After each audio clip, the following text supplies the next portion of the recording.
What's up, guys? Chris here from Mainely Mesh. It's my GoPro to phone clap, getting this thing fired up, ready to give you a little tutorial on, little inception here. Give you a little tutorial on how I do the shooting strings on my 12D STX Eclipse. We're good to go. Got my Eclipse, gonna slide on over, grab some shooting strings and nylons from my endless bucket that I've yet to seem to make a dent in, no matter how many I string. Got my two nylons, my two shooters. Here's how I tie my shooting strings on my STX Eclipse. So first one we're going to do is we're going to do it on the, so we tied a 7 diamond top string here, and then what we're going to be doing is we're going to tie the first nylon on the 9 diamond row, the first 9 diamond row. So you see here's an 8, 1, 2, 3, 4, 5, 6, 7, 8, and then here's a 9, 1, 2, 3, 4, 5, 6, 7, 8, oops, what? 1, 2, 3, 4, 5, 6, 7, 8, 9. There we go. So it's basically where this first double interlock comes in. Here, let me tilt this up just a little bit. I seem to be just a bit off. It's the little things that make the difference, the biggest difference. Ooh, pretty channel. So it can be helpful to have pliers for this, just because I've done the double interlock. If you do a single interlock, it's a lot easier to fit everything through, but as you can see here, we got a teeny weeny hole we're working with, but we're gonna make it work. So, got my pliers, got my first shooting cord, gonna jam it all in there, pull it out the back side where that first double interlock is. Then we're just gonna be tying a normal nylon. Hey, so how I do it, I come up through the bottom, then I'm gonna, I don't really want to make a full, I'm lazy, I don't want to talk about what I'm doing as I'm doing it. Just going to tie a normal shooting string. You can see the way I do it is I kind of feed through one at a time, let it drift off to the right as I'm weaving so that I get a consistent weave. Nothing too fancy. Although it's funny, it's like, I feel like shooting strings are like brushing your teeth. It's something we all take for granted. But for some reason we all do them a little bit differently, which is kind of weird.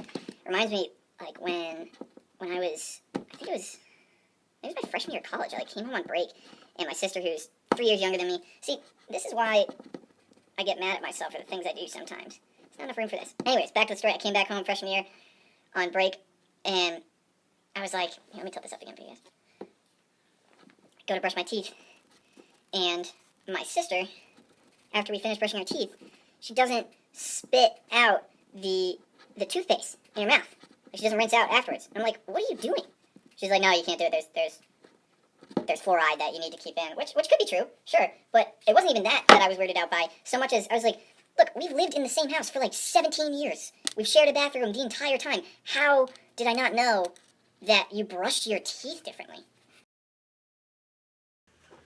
And I feel like that's the same way with shooting strings. Like everybody films themselves doing the sidewalls and stuff, and we talk about patterns, and then for some reason we just never show each other how we do shooting strings.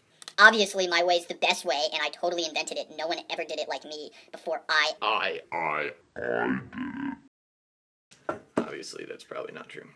So that's our first one. Next one. Wow, I'm making you guys listen to a lot of this. Maybe they'll fast forward on this one. Okay, next one is going to be on the next 10 diamond row. So you see this where this next double interlock is. 1, 2, 3, 4, 5, 6, 7, 8, 9, 10. I'm not going to make you listen to me this time.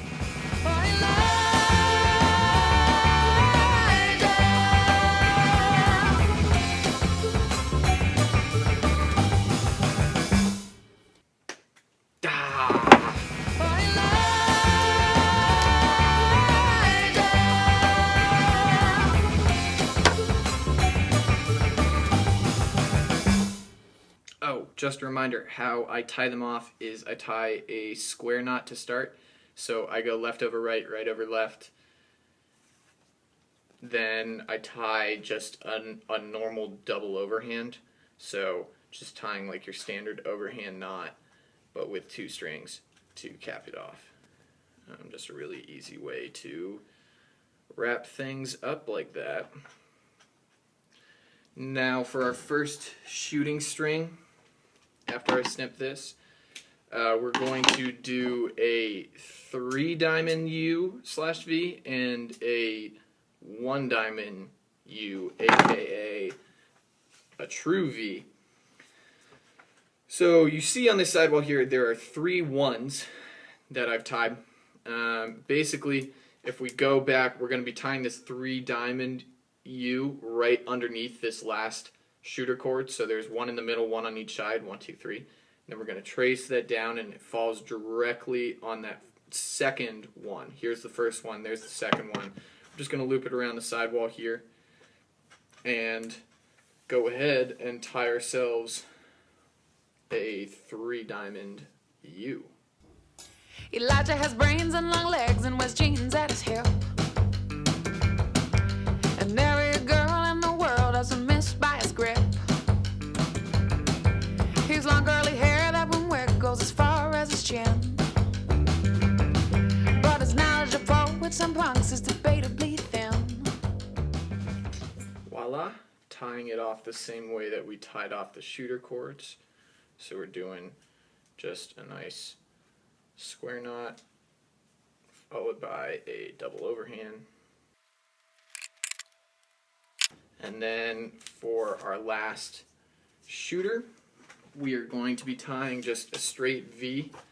So it goes a 3 and then a 2 and then a 1. So we're going to be tying a V on the point of this one. So if we trace it down the side again, we're going to find that it lands on the next floated one that we tied.